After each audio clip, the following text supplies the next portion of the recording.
मैंने वजाहत की, कार यहीं छोड़कर टैक्सी में जाएंगे। अस्बात में सर हिलाते उसने कार बाजार की जानिब मोड़ दी। घड़ी की सुइयां 11 का हिस्सा अबूर कर चुकी थी, मगर भीड़ में कोई खास कमी नहीं आई थी। एक मुनासिब जगह देखकर मैंने उसे कार रोकने को कहा और हम नीचे उतर गए। टैक्सी की तलाश में ज्यादा तग-ओ-दो नहीं करना पड़ी थी, मगर रात गए कोई ठिकाना ढूंढना मुश्किल लग रहा था।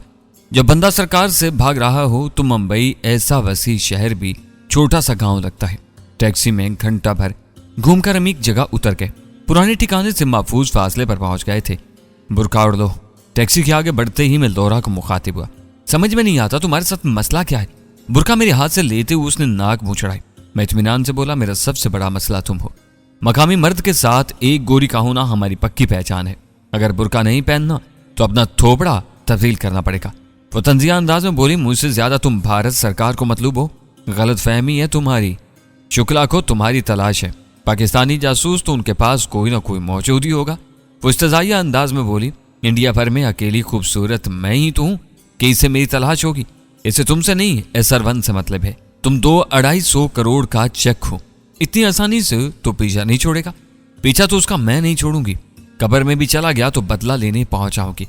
उसने नकाब ओढ़ा और हमने एक जानब कदम बढ़ा दिया। नकाब ओढ़ना उसे मैंने सिखाया था। एक गोरी को नकाब में देखकर कभी कभी दिल चाहता जोर जोर से हंसूं। अपने मफाद के हसूल को इंसान को क्या क्या करना पड़ता है। सड़क पर बहुत ज्यादा भीड़ नहीं थी। कभी कभार ही इक्का दुक्का गाड़ियां गुजरती। मैंने उसे छेड़ा इतने खलूस और दिलशमी से, तुम्हारा साथ दे रहा हूं, बदले में मुझे क्या मिलेगा?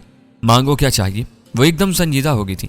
मैं खिलखिलाकर हंसा मजाक कर रहा था। यार, वह ममनूनियत से बोली, रिजा ये तो नहीं कहती कि आज तक जितने आदमी मुझे मिले तुम सबसे अच्छे हो। अलबत्ता ये कह सकती हूँ कि तुमसे अच्छा कोई नहीं मिला। शायद मेरे कान बज रहे हैं। मैंने बेयकीनी जाहिर की, पर मेरा हाथ थामते हुए खजालत से बोली, सॉरी, तुम्हें बुरा भला कहा, तकलीफ थी। हालांकि विशाल के सामने तुम्हारा नाटक करना बिल्कुल बरहक था। पता नहीं क्यों गुस्सा आ गया था। शायद बहुत ज्यादा अच्छा आदमी जब झूठ मूठ भी बदइखलाक बनता है तो बर्दाश्त नहीं होता। तुमसे कोई रिश्ता वास्ता नहीं, ना कोई ऐसा ताल्लुक है कि हक जता सकूं, ना तुम मेरे एहसान मंद हो। इसके बावजूद ना जाने क्यों तुम पर बहुत ज्यादा एतबार करने को जी चाहता है और तुम्हारी तवज्जो जायज हक समझती हूँ। कुछ ज्यादा नहीं हो गया? जितना तुमने साथ दिया इस लिहाज से तो बहुत कम इजहार किया है। मैं शर्माते हुए बोला, बस करो यार, अब रुलाओगी क्या? उसने खिलखिलाते हुए मौजू तब्दील किया। समझ में नहीं आ रहा उन्होंने हमें ढूंढा कैसे। मैंने अंदाजा जाहिर किया हमें विशाल की कार छोड़ने में जल्दी करना चाहिए थी। दौरा मुत्तफिक हुई। शायद कार से निकलते वक्त किसी की नजर पड़ी और हमारे तहक्कुम में चल पड़ा। किस्मत अच्छी थी जो बर वक्त इतला मिल गई। दौरा मुस्तफसर हुई, इससे लड़की को कैसे पता चला? मैंने वजह बयान की। कहने लगी, अब मशरकी लोग नाहक मोहब्बत का बुरा समझते हो। देख लो, इसकी मोहब्बत ने हमें बचा लिया। मैं तुर्की बा तुर्की बोला और अपनी सरकार का कितना नुकसान किया कि 2 मुजरमों को फरार की राह मिल गई। वो हंसकर खामोश हो गई। हम 2-3 फरलांग सड़क पर ही चलते रहे और फिर एक मुनासिब जगह देखकर सड़क को छोड़ दिया। अजीब सा मोहल्ला था। रात गए भी अक्सर घरों में रोशनी नजर आ रही थी। गली में भी थोड़े थोड़े फासले पर कराहत अमेज चेहरे नजर आए। चंद अधेड़ उम्र जवान खवातीन भी सुर्खी पाउडर के साथ दिखाई दी। यूं लग रहा था किसी की मुंतजिर हूं। 1-2 औरतों से आइए ना बाबू सुनकर मुझे माथे पर पसीना आ गया था। उन्होंने लोरा की परवाह भी नहीं की थी जो मेरे साथ चल रही थी। ये सारी कालगर्ज तवाइफे हैं। लोरा ने भी पहचान लिया था। मेरे ख्याल जाहिर क्या लगता है किसी ऐसे ही मोहल्ले में आन पहुंचे हैं और शायद यह जगह महफूज भी है। उसने तीखे लहजे में पूछा, रिजा तुम्हारी नीयत क्या है? मैंने उसे मतऊन किया। थोड़ी देर पहले इतनी तारीफें कर रही थी, इतनी जल्दी अपनी राय से रजू कर लिया। वो खिलखिलाई, मर्द को बिगड़ते देर नहीं लगती ना। ऐसा कुछ नहीं है और इकट्ठे ही रहेंगे। वो इत्मीनान से बोली, जो मुनासिब समझो। इसी वक्त एक मकरूज सूरत मर्द 2 कदम लेकर करीब हुआ। चाहे नकाब वाली तुम्हें खुश न कर सके। हमारे पास हर उम्र, हर रंग, हर नस्ल का माल दस्तयाब है बाबू। एक बार मौका देकर देखें। मैंने कानों को हाथ लगाते हुए कहा, भगवान का खौफ करो यार, इतनी मुश्किल से अपनी मोहब्बत पाई है। उसने पीले दांतों की नुमाइश की। कभी कभी मुंह का जायका बदलने को बाहर का खाना भी चख लेना चाहिए। उसके बहुत मौके मिलेंगे और ये बताओ रहाइश का बंदोबस्त हो जाएगा जहां मैं सुकून से अपनी महबूबा के साथ रात गुजार सकूं। वो मकारी से बोला, नए नवेले जोड़े के लायक की कमरा है तो सही, बिल्कुल महफूज, जहां पुलिस क्या चिड़िया भी पर नहीं मार सकती। अलबत्ता कमरे का किराया सुनकर लोग पीछे हट जाते। मैं डैंग मारने के अंदाज में बोला, तुम किराया बताओ, अपनी महबूबा के लिए इतनी कुर्बानी तो दे सकता हूँ। 2000 खर्च करना पड़ेंगे। मैं बिदकते बोला, इतनी ज्यादती तो ना करें, 5 स्टार होटल तो नहीं है कि एक रात का 2000 लगेगा, 100 कम दे देना। उसने हातिम ताई की कब्र पर लात मारी। ज्यादा से ज्यादा 1500 दे सकता हूँ। मैंने जानबूझकर सौदेबाजी की ताकि हम उसे मशकूक न लगे। ठीक है निकालो पैसे। वो फौरन मान गया था। मैंने कहा जगह तो दिखाओ, अगर अच्छी लगी तो हो सकता है हम शादी के बाद भी चंद दिन वहां गुजारना पसंद करें। चलो। वो खुशदिली से सर हिलाता हुआ आगे बढ़ गया। उसके मायत में हम एक पुराने मकान में दाखिल हुए जिसमें काफी कमरे थे। कुछ कमरे के दरवाजे अंदर से बंद थे, कुछ के दरवाजों के पट खुले थे। गालिबन वो मेहमानों के मुंतजिर थे। बरामदे से गुजरते हुए मुख्तलिफ कमरों के अंदर से चूड़ियों की खनखनाहट और दबी दबी हंसी सुनाई देती रही। वो हमें कोने के एक कमरे में ले गया। कमरे की अंदरूनी हालत तवक्का से ज्यादा बेहतर थी। पुराना सा डबल बेड जिस पर साफ सुथरी चादर बिछी थी, 2 तकिए जिनके खिलाफ नए तो नहीं अलबत्ता धुले हुए जरूर थे, 2 फोम वाली कुर्सियां, मुलहक्का बैतुल खुला, गौसल खाना, खिड़की पर लटके रंगदार पर्दे, छत का पंखा, रोशनी का खातिर खा इंतजाम। मजमूई तौर पर वो रहने के काबिल था। कैसा है बाबू? उसने दांत चाहने वाले अंदाज में पूछा। बेहतर है। मैंने 500 वाले 3 नोट उसकी तरफ बढ़ा दिए। उसने आंख मीची। पीने पिलाने का शौक है तो बंदोबस्त हो सकता है। तुम्हारा नाम क्या है? जगनीश। मैं रुखाई से बोला, जगनीश साहब थोड़ी तन्हाई दरकार है। वो मानीखेज कहका बुलंद करता हुआ बाहर निकल गया। दलाल के निकलते ही लोरा नकाब उतारते हुए कराहत आमेज लहजे में कहा, कितनी गंदी जगह पर ले आए हो। मैंने पेशकश की, तुम्हारी नजर में इससे बेहतर जगह है तो वहां चलते। वो मोतरेज हुई। एक ही बिस्तर पर कैसे लेटेंगे? कमरे में चारपाई लगाने की गुंजाइश है, मैं मंगवा लेता हूँ। मैंने पेशकश की। वह बेड पर गिरते हुए बोली, खैर इतने बेअतबारे भी नहीं हो कि चारपाई मंगवाने पर जोर दूं। मैं मानीखेज लहजे में बोला, गोया इसे डेट की दावत समझूं। वो मुंह बनाते हुए बोली, गालिबन तुम चारपाई लाने जा रहे थे। वैसे वो सोचेगा तो जरूर कि 2 प्रेम पंछी अलग-अलग क्यों सो रहे हैं। उसने कहका लगाया, कह देना अब तक शादी नहीं हुई और मशरकी लड़कियां तो शादी से पहले करीब नहीं आने देती। मैं हंसता हुआ बाहर निकल गया। जगनीश के अलावा किसी से वाकफियत नहीं थी। न मालूम उससे कहाँ मिलना था। एक लड़का सिगरेट के कच लगाता हुआ सीढ़ियों से नीचे उतरा। मैंने आवाज दी, लड़के जगनीश कहाँ मिलेगा? वो रुकते हुए बोला, जगनीश उस्ताद के कमरे की तरफ जा रहा था। और उस्ताद का कमरा कहाँ है? दूसरी मंजिल पर सीढ़ियों के दाएं जाना पहला कमरा है। शुक्रिया दोस्त, कहकर मैं सीढ़ियों की तरफ बढ़ गया। दूसरी मंजिल पर पहुंचते ही मैं दाएं तरफ के पहले कमरे की तरफ बढ़ा। दस्तों को हाथ उठाया ही था कि जगनीश के अल्फाज सुनकर चौंका। मां कसम उस्ताद सच कह रहा हूं, साले के बैग में नकदी ना भी हुई जेवर तो लाजमी मिलेगा। लड़की भी जबरदस्त है। इतने सफेद हाथ हैं साली के कि छूने से मैले हो जाएं। और घरेलू माल की तो मांग भी बहुत ज्यादा है। एक बारी आवाज उभरी, किसी बड़े खानदान की हुई तो लेने के देने पड़ जाएंगे। जगनीश ने गलीज लहजे में उस्ताद की हिम्मत बढ़ाई। आप डरने कब से लगे हैं उस्ताद? इसके यार का गला काट कर फेंक देंगे और साली ने ताउन न किया तो चंद बड़े काकों को पेश करने के बाद यार के पीछे भिजवा देंगे। इस दौरान खुद भी मुस्तफीद हो लेंगे। ऐसा मौका कभी कभार ही मिलता है। उस्ताद ने मकरू अंदाज में कहका लगाया, चलो फिर सुहागरात इसी कमरे ही में मना लेते हैं। बिलाशुबा में तेजी में दुरुस्ती भूल गया था। अगर चारपाई के लिए उसके पीछे न आया होता तो बेखबरी में भारी नुकसान उठाना भी पड़ सकता था। अब इनसे वहीं निमटना जरूरी हो गया था। इनके बाहर निकलने से पहले मैं दरवाजे को धकेलता हुआ अंदर दाखिल हुआ। साइलेंसर लगे पिस्तौल की झलक देखते ही उनके चेहरे पर हवाइयां उड़ने लगी। क्या बात है बाबू? गुफ्तगू की इब्तिदा जगनीश ने की थी। शायद मेरे पास जा रहे थे तो मज़ाहमत से बचाने को मैं खुद हाजिर हो गया हूँ। नहीं तो जगनीश ने सफाई देना चाहिए, मगर उसकी बात मुकम्मल होने से पहले मेरी भरपूर लात उसके पेट में लगी थी। वो चलकर लकड़ी की कुर्सी पर गिरा और उसे तोड़ता हुआ फर्श पर ठहर हो गया। उस्ताद संभल कर बोला, जवान हमारे साथ पंगा लेना महंगा पड़ सकता है। पंगा नहीं ले रहा उस्ताद, कत्ल करने आया हूँ। तुम्हारा बोझ धरती के सीने से हटाना सबसे बड़ा पुण्य है। ये कहते ही मैंने जगनीश की खोपड़ी में गोली ठोंक दी। वो ऊंधे मुंह गिर कर हाथ पांव छटकने लगा। उस्ताद ने दहशत ज़दा लहजे में कुछ कहना चाहता तुम बहस का वक्त नहीं है। मैंने अगली गोली उसके सर में उतार कर उसे जगनीश के पास भेज दिया। ऐसे खलीज किरदार मुआफी के काबिल नहीं होते। न जाने हव्वा की कितनी बेटियों को निशाने इबरत बना चुके थे, कितने भी गुनाहों से जीने का हक छीन चुके थे। तभी तो अल्लाह पाक ने इनकी ढीली रस्सी खींचने को मुझे वहां भेजा था। बिलाशुबा कानून हाथ में लेना या लोगों की जिंदगी मौत के फैसले करने का इख्तियार मेरे पास नहीं था। ना मुझे ऐसा शौक ही था, मगर दुराने मिशन ऐसे किसी भी किरदार से वास्ता पड़ने पर खुद पर काबू पाना मुश्किल हो जाता था। पाकिस्तान हो या इंडिया, कानून बिल्कुल बेबस और लाचार है। पुलिस की अक्सरियत रिश्वतखोर भत्ताखोर उमरा के घर की बांधी के आटे में नमक के बराबर जो ईमानदार हैं, इन बेचारों को सिस्टम चलने नहीं देता और वो खामोश तमाशाई बनने के अलावा कुछ नहीं कर सकते। आए रोज कानून शिकनी की दास्तानें, मजलूमों पर तशद्दुद के वाकयात, सिन्फ नाजुक से ज्यादती और असमत और दरी के लर्जा खेजात से कत्लो गारत, डकैतियां और मुआशरे में फैली नाइंसाफी से हर इंसान का दिलो दिमाग इतना मुतासर हुआ है कि बस चलने पर मुजरिम को कैफरे किरदार तक पहुंचाना नेकी ख्याल किया जाता है। और यकीनन मेरा शुमार भी निचले तबके से ही, मैं कैसे नेकी से महरूम रहता। पहले सोचा इनकी लाशों को बेड के नीचे छुपा कर वहीं रात गुजारी जाए, मगर फिर ख्याल आया ऐसा करना नुकसानदेह हो सकता था। नामालूम इन खबीसों की रात की मसरूफियात क्या होती होंगी। अगर इनकी ढूंढिया पड़ जाती तो मसला खड़ा हो सकता था। कम से कम एक गवाह ऐसा मौजूद था जिसे मेरे वहां आने की बाबत पता था। इनकी लाशें छुपाने का वक्त नहीं था। कमरे से निकलकर मैंने दरवाजा बाहर से बंद किया और नीचे उतर गया। लोरा आंखें बंद किए आराम से लेटी थी।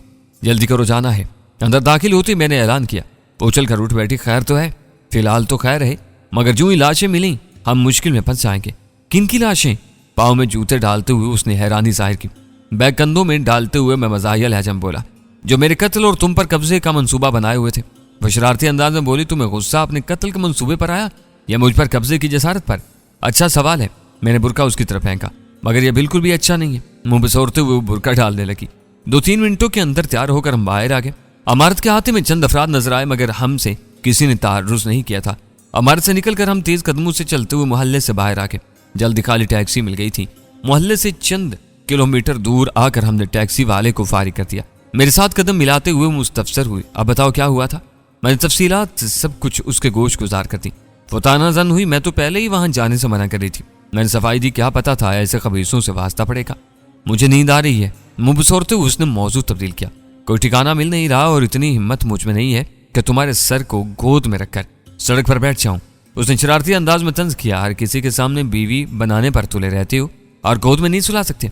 मैंने क्या क्या लगाया, तुम बीवी के हकूक की बजा आवरी वाली बनो। गोद में सुलाना मुश्किल नहीं है। मेरी पीठ पर घोंसा रसीद करते हुए खिसियाते हुए बोली, बकवास का कोई मौका हाथ से न जाने देना। मैंने मशवरा दिया, किसी घर की छत पर चढ़कर सोते हैं, बाकी सुबह देखा जाएगा। वो कहने लगी, कोई खाली घर मिल जाता तो मजा आ जाता। खाली घर तलाश करने का वक्त नहीं है, भरे हुए घर ही पर इक्तिफा करना पड़ेगा। चलो फिर। वो नजदीकी गली की जानिब मुड़ गई।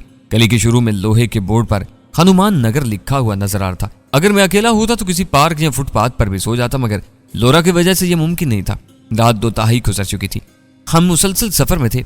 गोसनाई पर जिस्मानी लिहाज से मजबूत होते हैं, तकलीफ और सख्तियां झेलने में आम लोगों से बहुत बेहतर होते हैं, लेकिन होते तो गोश्त पोस्ट के इंसान ही है।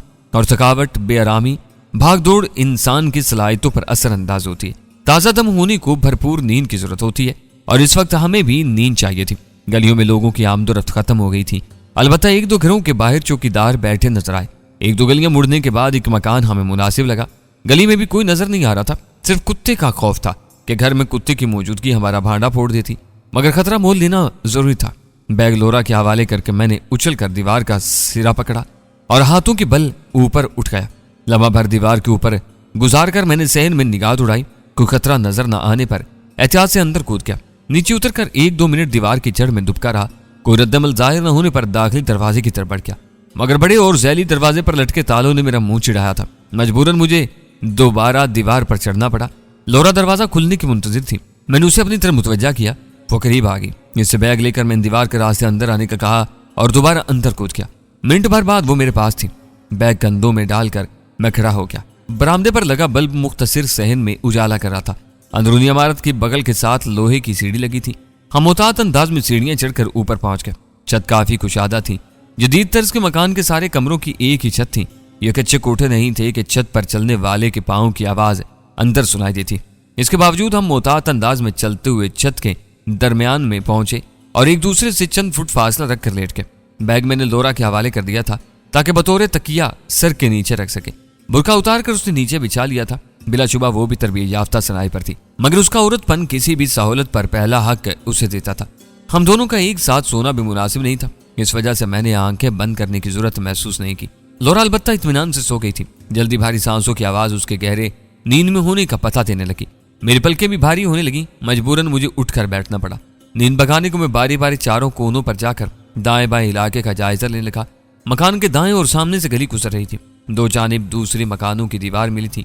बाएं जानिब के मकान की छत का फासला 2-3 फुट के बाकदर होगा। घंटा भर के जायजे के बाद मैं लोरा के पास लौट आया। वो बेसुध लेटी थी। मैंने आलती पालती मारकर आंखें बंद की और अपने पलवैशे के पास पहुंच गया। मुलगजा उजाला होते ही मैं पानी की टंकी के साथ जा बैठा। लोरा लेटने की वजह से दूर से नजर नहीं आ सकती थी। तलुए आफ्ताब के साथ लोरा ने आंखें खोलती। बैठकर तोबा शिकन अंगड़ाई लेते हुए उसने मेरी तरफ सर घुमाया और बैग और बुरका उठाकर करीब आ गई। तुम्हें नींद नहीं आई? मेरे करीब बैठते हुए उसने टंकी की दीवार से टेक लगा ली। मैं नफी में सर हिलाया। मेरी आंखों में झांकते हुए मुस्कुराई। तुम्हारे ख्याल में एक का जागना जरूरी था, है ना? मैं तंजिया अंदाज में बोला, तुम्हारा ख्याल क्या कहता है? वह बिगड़ कर बोली, तंज की जरूरत नहीं, नींद आई थी तो जगा देते, इतनी कमजोर नहीं हूं। शिकवा किसने किया? वो खफकी से बोली, अपने लहजे पर गौर करो। मैंने तंज तुम्हारे सोने पर नहीं, तुम्हारे मशवरे पर दिया है। क्या तुम्हें मालूम नहीं दोनों का एक साथ सोना कितना नुकसानदेह हो सकता था? उसने नरमी से मशवरा दिया, अच्छा अब सो जाओ, टंकी घंटा डेढ़ तो धूप से बचाएगी ना। और मैंने आंखें बंद कर ली, यहाँ तक कि धूप ने तेज होकर जागने पर मजबूर किया। घंटे डेढ़ की नींद ने चाह को चुबंद कर दिया था। हम पानी की टंकी के गरबी जानी बैठे थे, मगर धूप सर पर आ गई थी। वो मौसम काफी हद तक तब्दील हो गया था। अक्टूबर में धूप इतनी सख्त नहीं होती, फिर भी वे आराम कर रही थी। लौरा ने इतला दी, साथ वाले मकान की छत पर एक औरत गीले कपड़े बिछा रही थी। हम पर नजर पड़ी, काफी गौर से देख रही थी, मगर कुछ कहे बगैर नीचे उतर गई। मैं फिक्रमंदी से बोला, कब? मेरा मतलब कितनी देर होगी है? उसने अंदाजा लगाया, अध पौन घंटा हो गया होगा। अहमक औरत मुझे जगा दिया होता, मैं फौरन खड़ा हो गया। क्यों? वो सरसहमा होगी। मैंने वजाहत की, बेशक वो हमें ना पहचान सके, मगर इतना अंदाजा आसानी से कर सकती है कि हम इस घर के नहीं हैं। वो मुंतरिज हुई। दूसरी छतों पर भी इक्का दुक्का अफराद नजर आ रहे थे, बैग कंधों में पहनते हुए। मैंने उसे समझाया, बाकी किसी काम को छत पर चढ़े होंगे, हमारी तरह टंकी से टेक लगाए कोई नहीं बैठा होगा। उसने तकरार की, एक लड़की और लड़के को जब कोई पहलू ब पहलू बैठा देखेगा तो उसका ध्यान किधर जाएगा? मैं गुस्से से बोला, जब खोपड़ी में भेजा ना हो तो ऐसे ही सवालात जन्म लेते हैं। वो मुतरिज हुई, ये मेरी दलील का जवाब नहीं है। बेवकूफ, इतने करीबी पड़ोसी क्या घर के मकीनों से वाकिफ नहीं होंगे? अनजान लड़की और लड़के को देखकर घर वालों से पूछेंगे नहीं, तुम्हारी छत पर दो प्रेम पंछी क्या कर रहे हैं? और जब मकीन पहचानने से लाइल्मी जाहिर करेंगे तो क्या नतीजा निकलेगा? वो नादम हुई, सॉरी, इस तरह मेरा ध्यान नहीं गया था। मैंने अंदाजा लगाया, यकीनन चंद मिनट बाद वो दोबारा भी ऊपर आई होगी। लौरा ने इस बात में सर हिला, आई तो थी, मगर हमारी तरफ देखे बगैर कपड़ों को दुरुस्त किया और लौट गई। सीढ़ी की तरफ कदम बढ़ाते हुए मैं तिलमिलाते हुए बोला, तुम्हारी अकल तब भी घास चल रही है। वो रूहान सी हुई, अच्छा अब सॉरी कह दिया ना। और मेरे ख्याल में वो फिक्रा मुकम्मल न कर पाई कि पुलिस गाड़ियों के सायरन ने उसे मुतवाहिज कर दिया। क्या? हाँ, मैंने उसकी सोच उचकी, ये हमारी मेजबानी को आ रहे हैं, और सीढ़ियां उतरने के बजाय दूसरे मकान की तरफ बढ़ गया। अगर पुलिस वाकई इस मकान की तरफ आ रही थी तो गाड़ियों को वहां पहुंचने में चंद मिनट से ज्यादा वक्त नहीं लगना था। हम मकान से निकलकर ज्यादा दूर नहीं जा सकते थे, इसके बजाय छतों पर भागकर दूर निकलना ज्यादा मुनासिब रहता। 2-3 फुट का फासला फलांग कर हम यूं ही दूसरी छत पर कूदे। इसी लम्हे सीढ़ियों से एक औरत का सिरा उभरा। हमें देखती ही वो सुरात से वापस पलटी। यकीनन हमारी मुश्किलात बढ़ाने वाली वही थी। एक बार तो जी किया कि कम अज कम इसे डांट ही दूं, मगर फिर वक्त की कमी आड़े रही। यूं भी इसका फेल असूलों के खिलाफ नहीं था। हम कानून की नजर में मुजरिम थे और ऐसे अनजान लोगों के बारे पुलिस को मुतल्ला करना इसका फर्ज था। जब तक हम दूसरे मकान से तीसरे मकान पर मुंतकिल होते, पुलिस की गाड़ियां इस घर के सामने पहुंच गई थी। एजेंसी और पुलिस के तरीकाकार में बुनियादी फर्क यही है कि पुलिस साज बाजे के साथ मुजरिमों की सरकोबी को रवाना होती है। यूं जैसे ऐलान करती आ रही हो कि भागना है तो निकल जाओ, वरना हम पकड़ने आ रहे हैं, जबकि एजेंसी वाले हदफ को खामोशी से घेरने की कोशिश करते हैं। मुझे लग रहा था हमारी अच्छी खासी वर्जिश होने वाली है। SR-1 का वजन तकरीबन 8.5 किलोग्राम था। इसका एमुनेशन, स्नाइपिंग का दूसरा सामान, 20 लाख की रकम, ये सब मिलकर 11-12 किलोग्राम के बकदर बन रहा था। और यह वजन तेज रफ्तारी से हरकत करने में रुकावट डाल रहा था। तीसरे मकान की छत पर प्लास्टिक की 2 छोटी टंकियां पड़ी थी। सुरात से फैसला करते हुए मैंने एक टंकी का ढक्कन उठाकर बैग अंदर फेंक दिया। SR-1 का अपना बैग वाटरप्रूफ था और पहले भी जिक्र कर चुका हूं कि पानी हथियार को नुकसान नहीं पहुंचाता। रकम भी मोमी लिफाफे में थी और फिर प्लास्टिक का मजबूत बैग भी पानी के खिलाफ बेहतरीन ढाल था। और हनुमान नगर का वो मकान तलाश करना बिल्कुल आसान था। ये अवामिल मेरे फैसला करने को आसान बना गए थे। फिलहाल जान बचाने की जरूरत थी, सामान बाद में वसूल किया जा सकता था। अलबत्ता इत्तेफाक से घर वाले टंकी को खोल कर देख लेते तो इनके वारे न्यारे हो जाते। लौरा ने मेरे फेल पर कोई तबसरा नहीं किया था, अलबत्ता मुझे रुकते देखकर उसके कदम भी थम गए थे। टंकी का ढक्कन बराबर करके मैं भाग पड़ा। मेरा साथ देते हुए कहने लगी, कहीं टिकने ही नहीं दे रहे। मैं तंज करने से बाज नहीं रहा, तुम बेवकूफी ना करती तो कम अज कम आराम से रुखसत होते। वो चुप हो गई। पुलिस की गाड़ियों के सायरन आगे बढ़ाए थे। यकीनन उन्हें हमारे भागने की बाबत और समत का पता चल चुका था।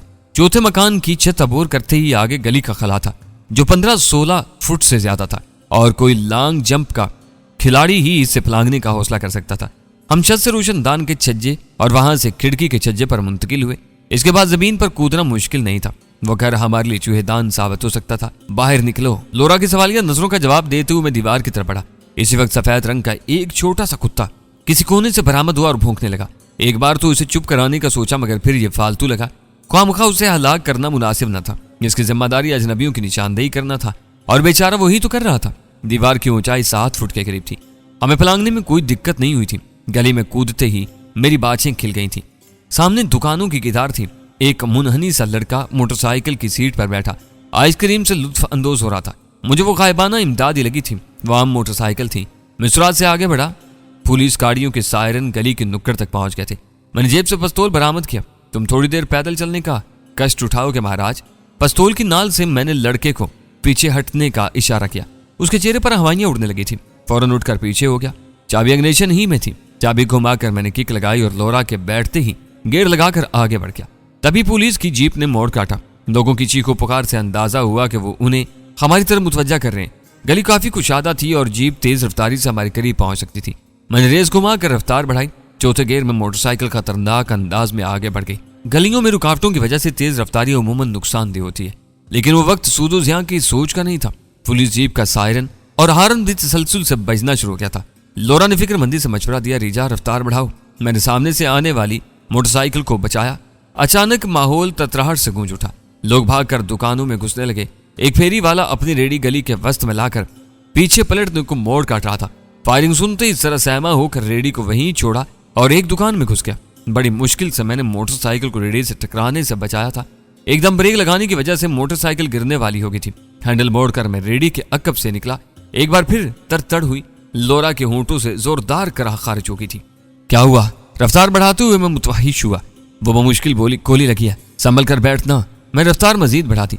ततराहट फिर गूंजी। गोलियां शान की आवाज से मेरे सर के ऊपर से गुजर गईं। पुलिस वालों की बुखलाहट पर हैरानी हो रही थी, क्योंकि सरे बाजार गोलियां चलाना अहमकाना फेल और इख्तियार से तजावुज करना था। वहां लोग मौजूद थे।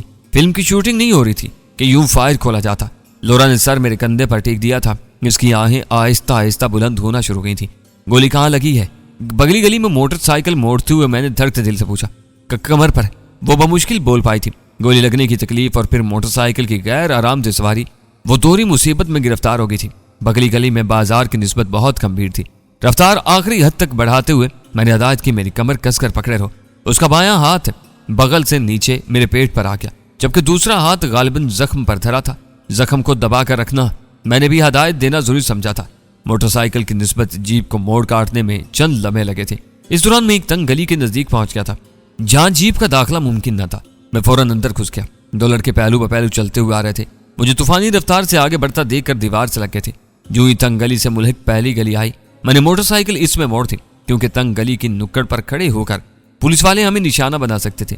इस गली में थोड़े आगे बढ़ते ही एक नौजवान लड़की लड़के के हाथों में हाथ डाले मटकती हुई आती दिखाई थी। उसके गले में सुर्ख रंग का दुपट्टा मफलर की तरह झूल रहा था और यकीनन उसकी गर्दन से ज्यादा लोरा के जख्म को उस दुपट्टे की जरूरत थी। मोटरसाइकिल रोकते हुए मैंने स्टैंड पर लगाई। मेरा सहारा हटते ही लोरा ने सीट पर हाथ टेक दिए थे। गोली उसके दाएं पहलू में लगी थी। इसका दायां पहलू कोले और दाएं टांग खून से लाल हो गए थे। खून मुसलसल नीचे टपक रहा था। माजरत बहन, मगर आपका दुपट्टा मुझे चाहिए होगा। मैं बगैर किसी तमहीद के लड़की को मुखातिब हुआ। वो शशतर रह गई थी। लड़के ने गैरत का मुजाहरा करना चाहा। ओए तुम, बहस का वक्त नहीं है दोस्त। मैं नेफे से पिस्तौल बरामद किया। भाई ये ले। लड़की ने फौरन फैसली दुपट्टा मेरी तरफ बढ़ा दिया था। दोबारा माजरत चाहता हूं, मगर मेरी साथी जख्मी है। मैंने सफाई देना जरूरी समझा के बाद में बेचारे कुड़ कर अपना आधा खून चला लेते। कोई बात नहीं दोस्त। लड़के ने भी फराग दिली का मुजाहरा किया कि हथियार मुखालिफ के गुस्से पर ठंडे पानी से ज्यादा असरअंदाज होता है।